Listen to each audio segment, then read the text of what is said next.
चुगलखोर का मकबरा, जहां चादर नहीं जूते बरसाते हैं लोग। इटावा फर्रुखाबाद रोड पर ग्राम दातावाली के पास स्थित चुगलखोर की मजार ऐतिहासिक और वास्तुकला की दृष्टि से भले ही महत्वहीन है, पर लोक परंपराओं में वह एक ऐसी अद्भुत मिसाल है जो शायद और कहीं देखने को ना मिले। परंपरा के आधार पर यहाँ से गुजरने वाला प्रत्येक मुसाफिर इस मजार पर 5 जूते चप्पल मारता है। ऐसा करने से उसकी यात्रा सफल होती है।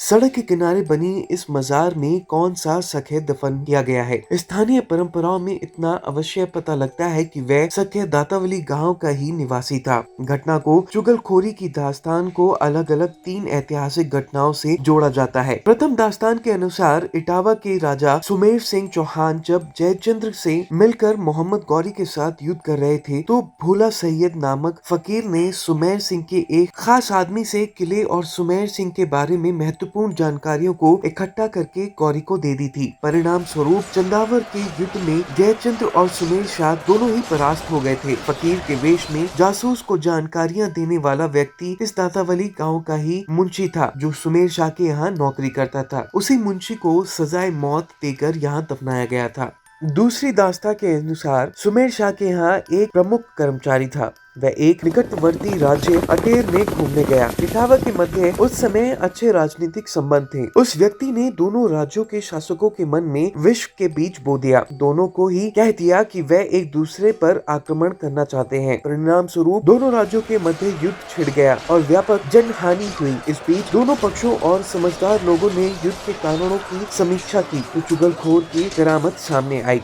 तीसरी दास्तान मुगल शासन में शाहजहां के काल की है। उस समय नवाब पुरादिल खां इटावा के अमीर थे। एक बार शाहजहां इटावा से होकर गुजर रहे थे, तो चुगलखोर ने बादशाह के कान भर दिए कि अमीर शाहजहां के खिलाफ विद्रोह करना चाहते हैं। शाही फौजें स्थानीय सैनिकों पर टूट पड़ी और बहुत से सैनिक मारे गए। इन तीनों घटनाओं के मूल में एक चुगलखोर है। कहा जाता है कि कुछ समय पहले इस मजार पर एक पत्थर की शिला लगी थी, जिस पर लिखा था चुगलखोर की मजार। ये शिला तो वक्त की टहलती में चली गई, लेकिन जूते मारने की परंपरा अभी भी जारी है।